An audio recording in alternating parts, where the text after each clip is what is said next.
From Mauritius to the Masters, Mr. Ryan Gerard joins the program.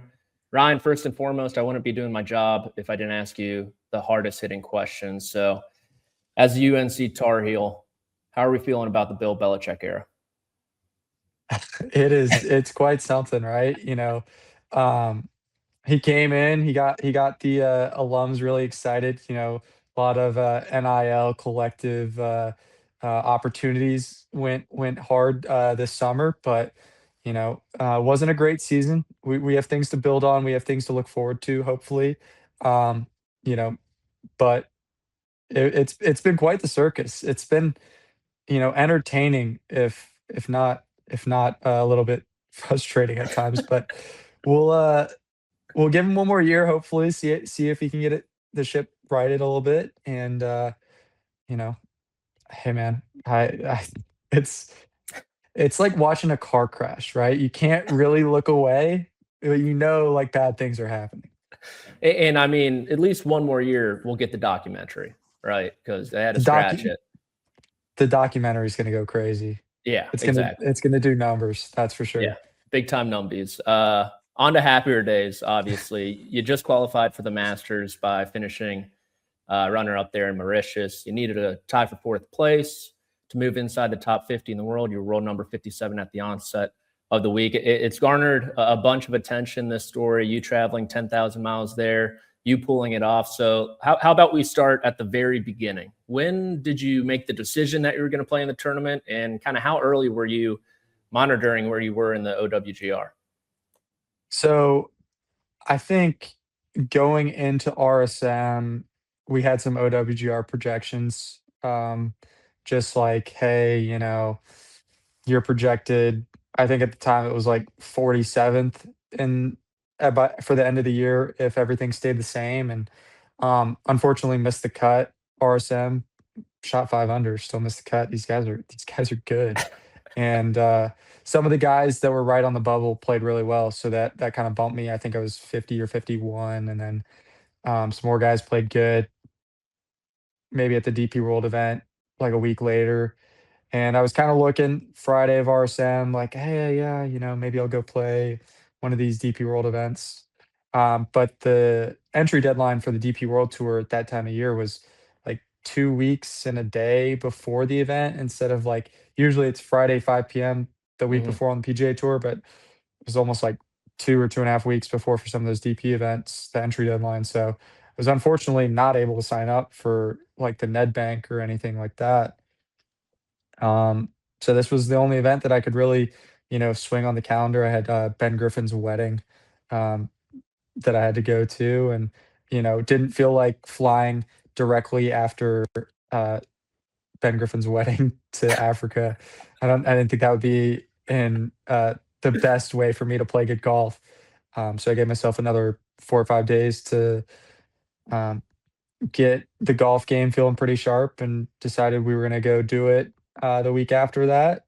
But I'd say I made that decision probably about a week and a half after the RSM finished up. Like, "All right, have the projections, now I'm gonna be, like, a couple spots out. Let's go try and, make something happen." Did the body feel better after flying to Mauritius or after Ben Griffin's wedding? After flying to Mauritius, body felt great. After Ben Griffin's wedding, I couldn't hear properly for 3 days. I You were just mean, dancing by the speaker the entire night, or it what? just I don't know, I was just where I was stuck, like, I was by the speaker. I'm not used to loud noises. I play golf, I'm used to golf claps. I'm not used to, um, disco lines. So, we were we were hearing all the sounds, and I had headache still on Monday morning. But we prevailed, and, here we are. We made it work. So, what did the travel look like? Any speed bumps? I imagine what through Paris, pretty long layover there, perhaps something like that, or what did it all look like to get there? Yeah, to get there, it actually went pretty smoothly. We left My roommate caddied for me this week. He caddies full time on the Corn Ferry Tour. He caddied for a guy named Davis Shore this past year. He's gonna caddy for Tyler Duncan this year. But he decided that he would come to Africa with me when my normal guy Pepsi he was celebrating his 30th anniversary for his wedding. So, you know, props to him, man. He was enjoying life. So, JP and I, we left our house at 5 p.m. ish on Saturday. 2-hour Uber to Miami, Miami to Rome. That was about a 10-hour flight. 7-hour layover in Rome. Went to the Colosseum, walked around, ate a lot of pizza, Okay. and got back on the flight. Another 10 hours to Mauritius, landed around 11 a.m. Went through customs, got our bags, got on a shuttle, got to the hotel around 1 p.m. on Monday. So from 5 p.m., leave the house in Jupiter to 1 p.m., arrive at hotel in Mauritius 2 days later. You do anything to kind of help the body acclimate to the time change? Just sleep? Just sleep Yeah. and drink water. Okay. I've almost come to the realization that it's easier going like ridiculously far amounts away from the United States in terms of like jet lag. Like when you go to Japan or you go to Africa or Dubai or something like that, the jet lag is almost less than going to like London because it's almost like such a shock that you just kind of like figure it out. Whereas whenever I go to like London or Ireland, I felt like I was just staying up till 1 AM just because it kind of felt like kinda like Eastern time, but not really, so, um, it's almost easier to go far away, for me at least. Hmm. Yeah. And then you mentioned your roommate JP was on the bag. Any effect on the game? Did it make you kind of take more ownership of it inside the ropes, or was it still business as usual?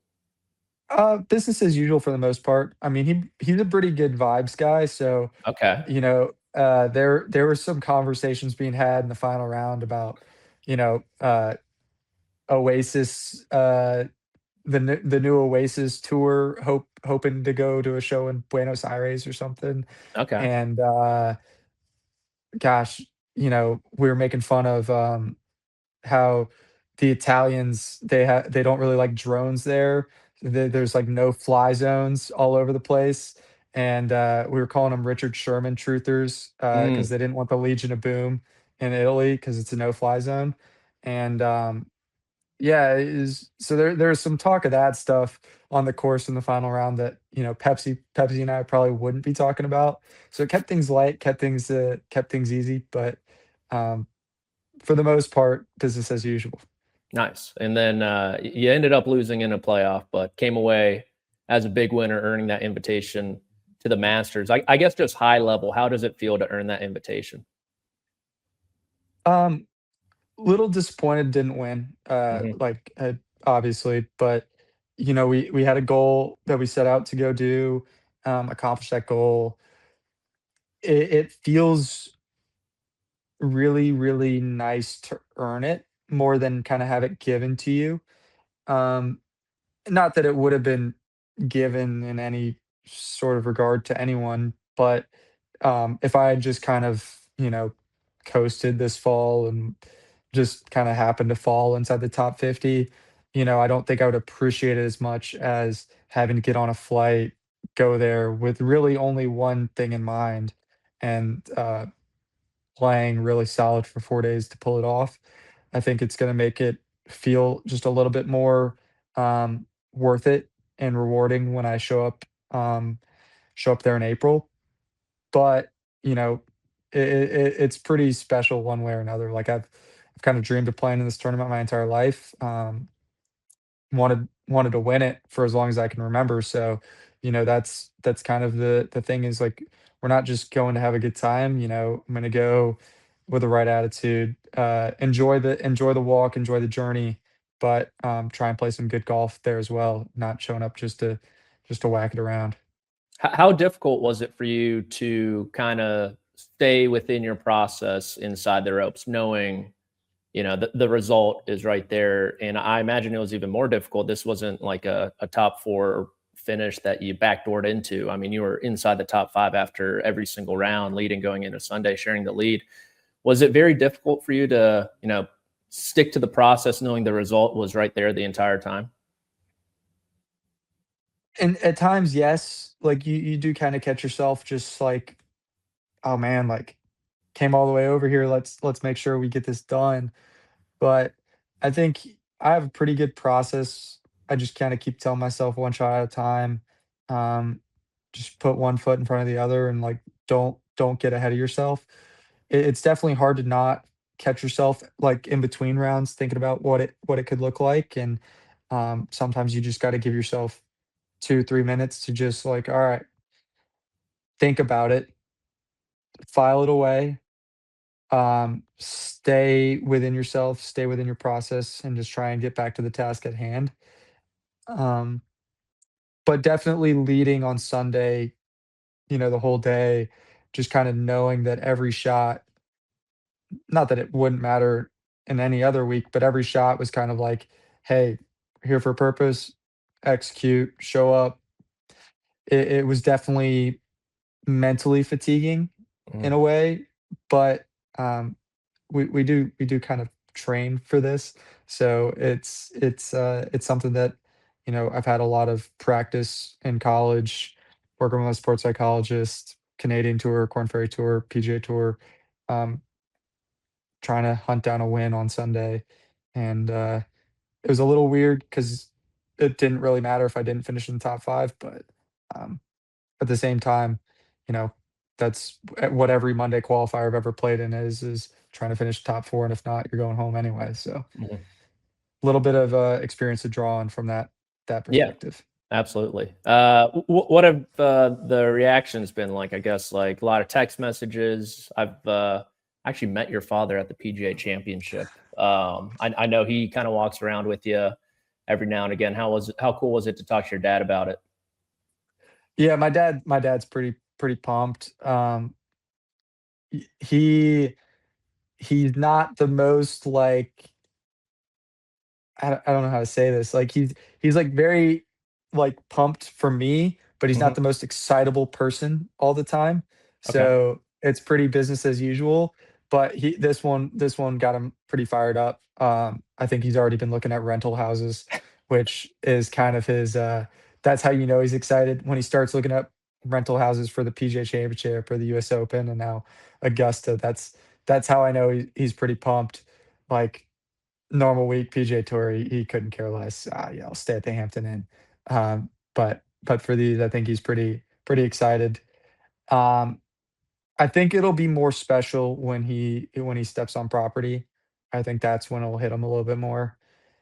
Uh, just kinda coming full circle, I know we won the ticket lottery when I was maybe 11 or 12 to go watch practice around there, and that was one of the cooler moments that my dad and I have shared on a golf course, was just kind of walking around that place together, watching me, like, kind of in awe, and him just kind of really seeing it for the first time. So I think it'll be special when he gets on property and I'm playing, and hopefully he'll enjoy every moment of it.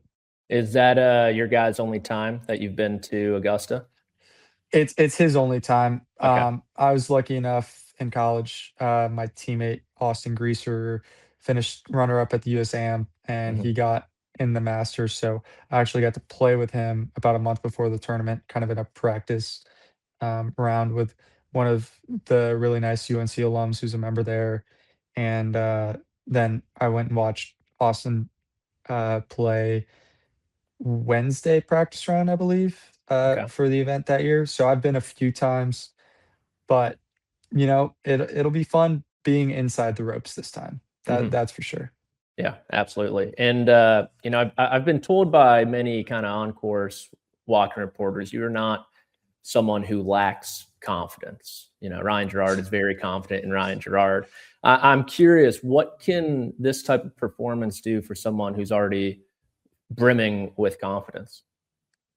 Um, I don't know if it's, like, does a ton for, like, the confidence, but I think it just kind of it's a validation of a lot of effort, Hmm. and, um, it's always nice when a plan comes together, but at the same time, you know, I've kind of been trying to play in this tournament since, like, I started playing golf and started playing competitive golf. So this is years and years of, you know, junior tournaments, college events, late nights, early mornings, driving ranges, long car rides to practice rounds, Corn Ferry Tour days, like, I mean, it just it's a lot of effort, a lot of work, not just by myself, but by lots of people around me, coaches, parents, family, friends, um, to get to this point. So it'll be nice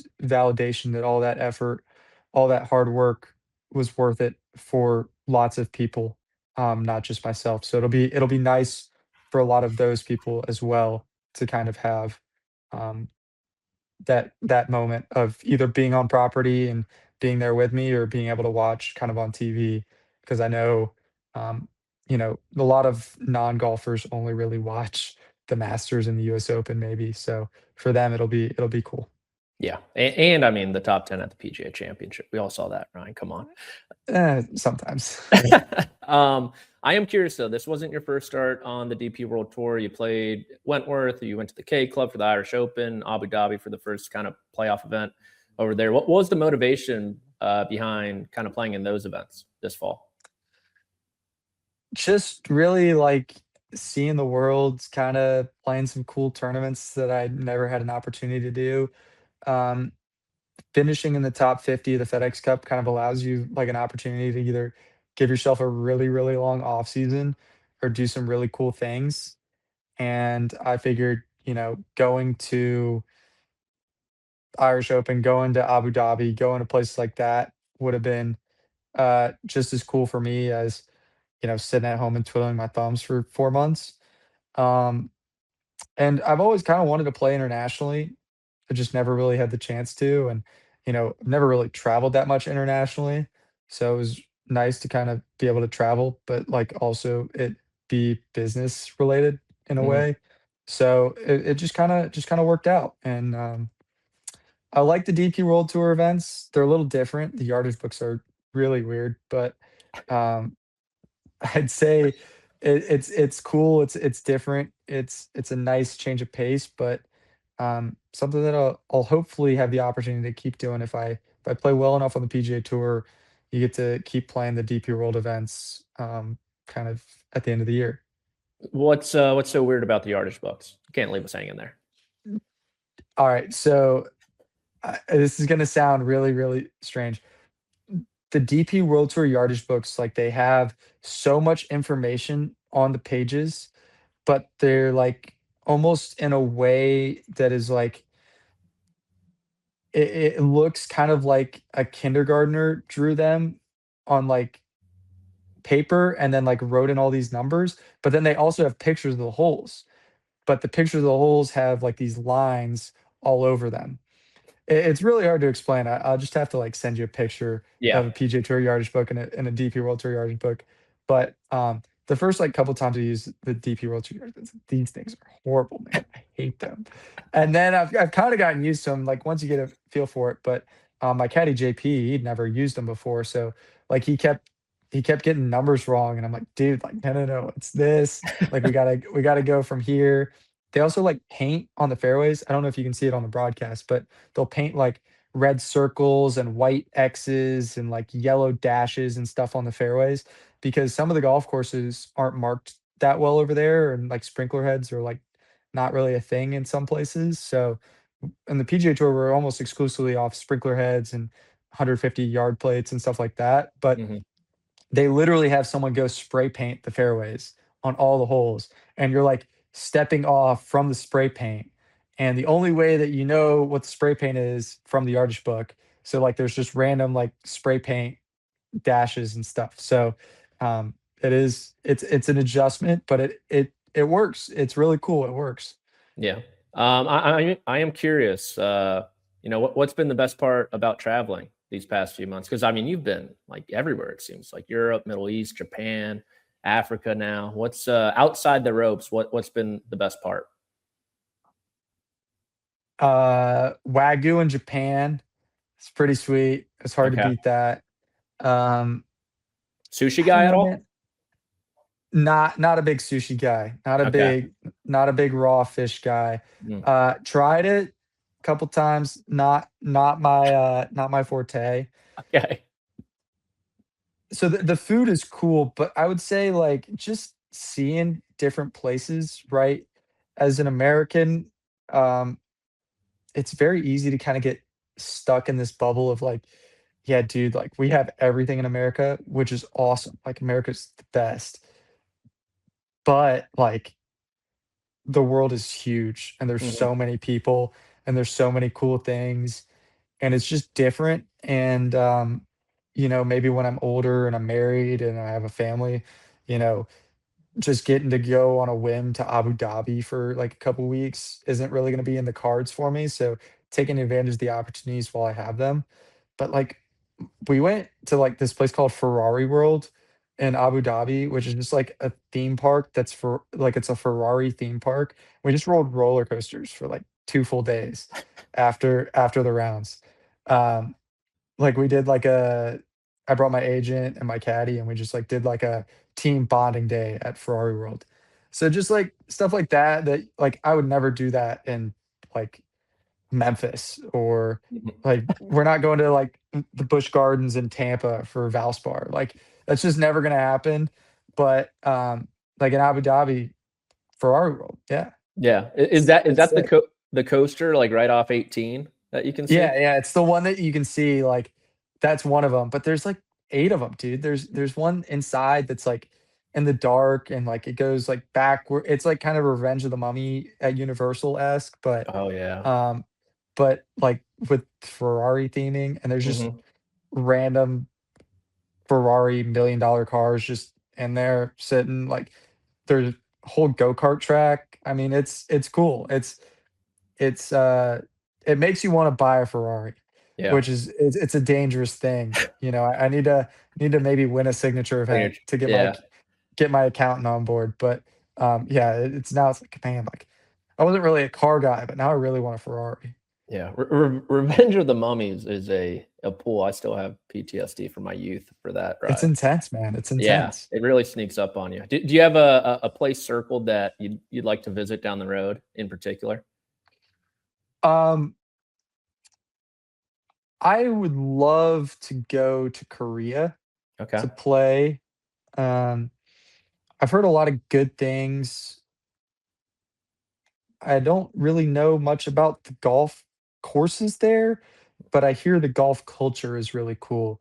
Like the fans, the food, just kind of how, you know, everyone is just like super fan for like some Korean guys, and Mhm.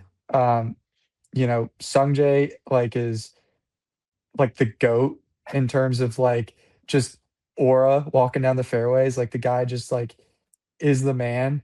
So I wanna see, like, Sungjae or, like, Siwoo in their natural habitat, just absolutely just Stunting. being the guy. Yes. So I think that'd be cool. Um, so I'd say Korea is kinda up there. Like, Japan is sweet. I really wanna go back to Japan every year. That new course that we're playing, Yokohama Country Club, it's gnarly. It's Okay. like a LACC, like a light version of LACC, so that's pretty cool. I have experienced that, so Korea's next on the list.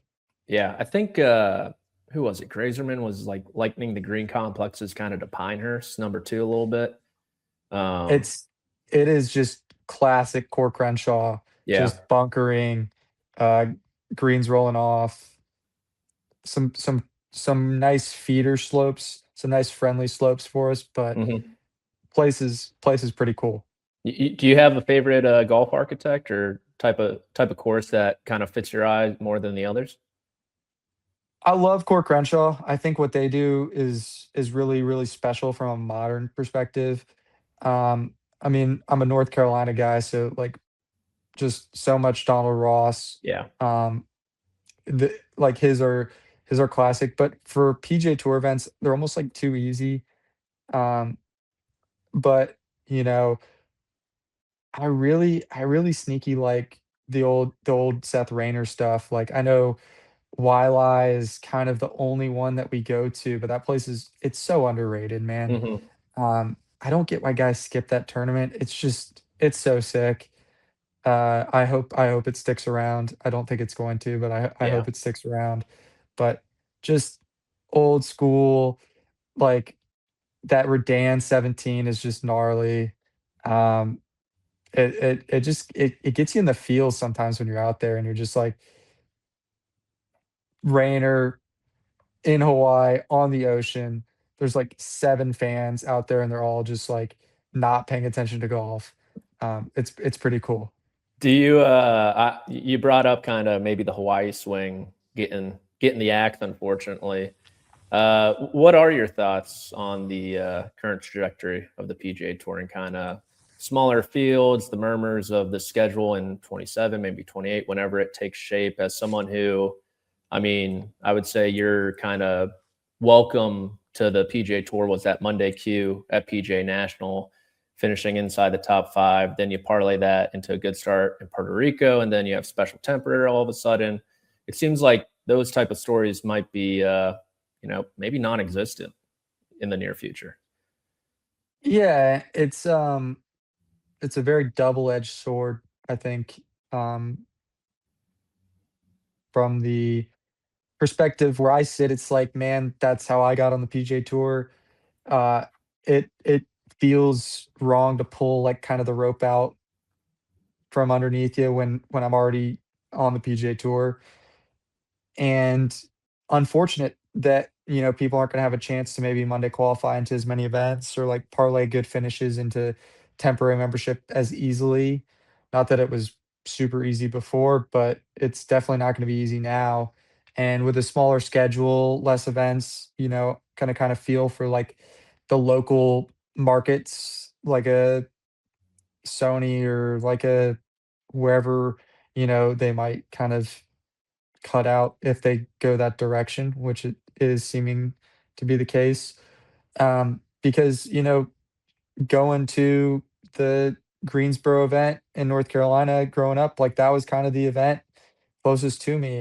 Wells Fargo, like, always existed, or I guess Truist now always existed down the road, but, um, Greensboro was an hour from where I live, so it was very convenient, and, um, it's gonna be bittersweet for some of those events. But from the fan perspective, if we're looking at a macro sense, it seems to me like they're trying to get the product to be in a better spot for the TV, for the fans, um, for the sponsors who are paying a lot of money to get all the top 50 guys there in the same time in the same week. Um, So I'm not entirely sure how it's gonna shake out, but I can see both sides of it. I do feel bad for the guys because there's thousands of really, really talented, um, professional golfers trying to make it to the PGA Tour, Mhm. and it just makes it even more difficult. It makes a difficult task even more difficult for guys trying to get from the Korn Ferry Tour to the PGA Tour or getting out of college up to the highest level. So from that perspective, I feel like it's difficult to tell all these guys, "Hey, there's more money, there's more whatever, but there's less opportunity." But I do I'm not in the room for the business decisions. I've never been in the room for any sort of, call like that, but I do understand that they're trying to make the product better for the fans, for the TV, for the sponsors, and at the end of the day, that is kind of where the money is coming from, and I can see why they are going the direction that they're going in certain aspects. Yeah. Okay. We'll let you out on more of a brighter note. So I talked to Jordan Spieth this summer, and I asked Okay. him, "Hey Jordan, what's the best shot you pulled off? The most difficult shot you pulled off?" He's like, I don't really know one of mine, but the best up and down I've ever seen in competition came from Ryan Gerard on the 12th hole in San Antonio this year. You know what I'm talking about? Yeah, I know exactly what you're talking about. So take us through that hole. I just watched it on PGAtour.com last night. Take us through that hole for those who might not know about that up and down. So, the 12th hole at San Antonio is kinda skinny par 4 up the hill. maybe like 440 yards. Like it's not super long, but it is kind of skinny. There's a bunker, and then there's just rocks everywhere. Like San Antonio is just all rocks. And I kind of have nightmares about going left on that hole because I hit it over there in a practice round once and it was terrible. And I actually played with Ricky and Bo Hostler a couple years before, and Ricky just smoked one left and like domed some kid and it like bounced back into play. So like you just don't want to go left. And it was a cold, windy day, and I just like hit like the most like weak right three wood of all time into the rocks. And I'm in the rocks on the right side. Like, all right, how do we get it up near the green? Hit a shot, just kind of like trying to like whack one out. Not a good shot. High right, like in the middle of the rocks, in the middle of the jungle. We're lucky to find this golf ball.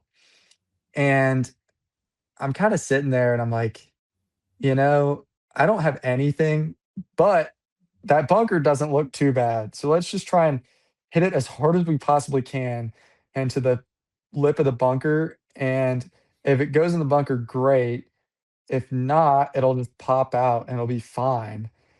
And I just like hooded a 7-iron from like 30 yards away and like these rocks and just kind of like punched one, and it just like almost came out with topspin into the lip of the bunker and just popped out and rolled up to like 10 feet. And I know I know I said some things that I probably shouldn't have, walking off that shot, and I know might have been caught on a hot mic, but I was feeling it in the moment. I was feeling it. And I think I was in like 2nd or 3rd place at the time too, so it was kind of a crunch time. And then, yeah, made the putt, and I know Jordan like, Michael Greller's seen a lot of crazy shots from Jordan over the years, but he did kinda say, he's like, "I don't think I've seen anything like that." And I know Jordan definitely kinda gave me the old, "Yeah, there's no way you were missing that putt. Like, there's no chance you were ever gonna miss that putt after that shot." So, um, yeah, that was pretty cool. Definitely one of the weirder up and downs of all time. But yeah, intentionally banging a hooded 7-iron into the lip of a bunker and just hoping it would pop out, and it did somehow to, like, 10 feet, and then made the putt, so it's cool. Easy four, just how you draw them up. No Um, pictures, right? No pictures on yeah, the scorecard. exactly. That's all we got for you, Ryan. We obviously very much appreciate your time. Man of the hour this day and age with that qualification for the Masters. Once again, congratulations and good luck with that Christmas shopping that you have to do. Awesome. Well, thanks so much, man. Appreciate you guys having me on, and, yeah, we're gonna go make it happen, be Santa Claus this year. Take it easy. Yeah, have a good one.